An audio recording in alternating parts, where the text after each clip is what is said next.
নমস্কার বন্ধুরা, আশা করি তোমরা প্রত্যেকে খুব ভালো আছো, সুস্থ আছো। আমি সুমিত্রা আবারও চলে এসেছি তোমাদের সামনে নতুন একটা ভিডিও নিয়ে। আজকে লোটে মাছের টিক্কার একটা রেসিপি তোমাদের সাথে শেয়ার করব। তো খুব টেস্টি একটা রেসিপি। তো দেখো, ফার্স্টে আমি লোটে মাছগুলোকে নুন হলুদ মাখিয়ে ভেজে নেব।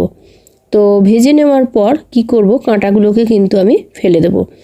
তো ভাজা হয়ে গেলে কাঁটাগুলোকে ভালো করে ছাড়িয়ে নেব। এদিকে দেখো, আলুকে আমি গ্রেট করে রেখেছি।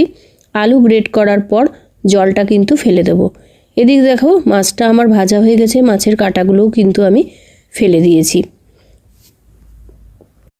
এবার এর মধ্যে দিয়ে দিলাম কিছুটা রসুন কুচি, পেঁয়াজ কুচি, একটু আদা বাটা দেব, আর দেব যেটা গ্রেট করে রেখেছিলাম আলু সেটা, আর দিয়ে দেবো পরিমাণ মতো একটু কাঁচা লঙ্কা, আর লাস্টে নামানোর আগে দিয়ে দিয়েছি কিছুটা ধনেপাতা।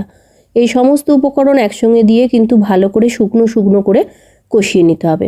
এবার দেখো, একটা থালাতে নামিয়ে নেওয়ার পর কিছুটা বেসন নিয়ে নিয়েছি। এবার বেসনটাকে এর মধ্যে ভালো করে মেখে নেব।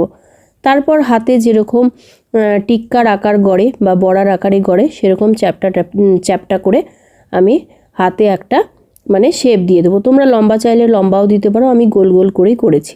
তো এবার কোটটা দিচ্ছি আমি ওটসের। তোমরা বিস্কুটের গুঁড়ো দিয়েও বা পাউরুটিকে মিক্সিতে গুঁড়ো করেও কিন্তু দিতে পারো। আমি ওটস দিয়ে তোমার উপরের কোটটা করেছি। তো এইভাবে তোমরা লোটে মাছের এই টিক্কাটা একবার করে দেখো, আর আমাকে কমেন্ট করে জানাতে ভুলো না কিন্তু রেসিপিটা তোমাদের কেমন লাগলো।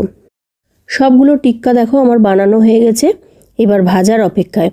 তো দেখো, এখানে আমি ফ্রাই প্যানে তেল দিয়ে দিয়েছি। খুব বেশি তেলের প্রয়োজন নেই, আগে থেকে তো সমস্তটা কড়াই আছে। তো দেখো, ফ্রাই প্যানের তেলটা গরম হয়ে গেছে, তারপরে এক এক করে টিক্কাগুলো দিয়ে দিতে হবে। টিক্কাগুলো দেওয়ার পর একটু ভালো করে ভেজে নিলেই একদম খাওয়ার জন্য রেডি। খেতে কিন্তু দারুণ হয়েছিল, তোমরা অবশ্যই বাড়িতে একবার ট্রাই করো। আর রেসিপিটা যদি তোমাদের ভালো লাগে তাহলে প্লিজ একটু শেয়ার করে দিও। তো দেখো, একটা পিঠ আমার ভাজা হয়ে গেছে, অপর পিঠটা আমি উল্টে নেব। এইভাবে যখন হালকা লালচে লালচে হয়ে আসবে তারপরে আমি টিক্কাগুলো এক এক করে নামিয়ে নেব। তো আজকের রেসিপিটা তোমাদের কেমন লাগলো তোমরা তো কমেন্ট করে জানাবে, আর যদি তোমাদের কোনো উপকারে এসে থাকে তো প্লিজ একটু শেয়ার করে দিও। দুটো পিঠই ভালো করে আমি একটু লালচে করে ভেজে নেব। তো আমি আজকে ওটসের কোটটা করেছি, তোমরা চাইলে বিস্কুটের গুঁড়ো দিয়েও এটা করতে পারো। তো ওটস দিয়েও কিন্তু খুব সুন্দর লাগছিল জিনিসটা খেতে। তো আজকের এই রেসিপিটা তোমাদের কেমন লাগলো তোমরা তো জানাবেই। আবার দেখা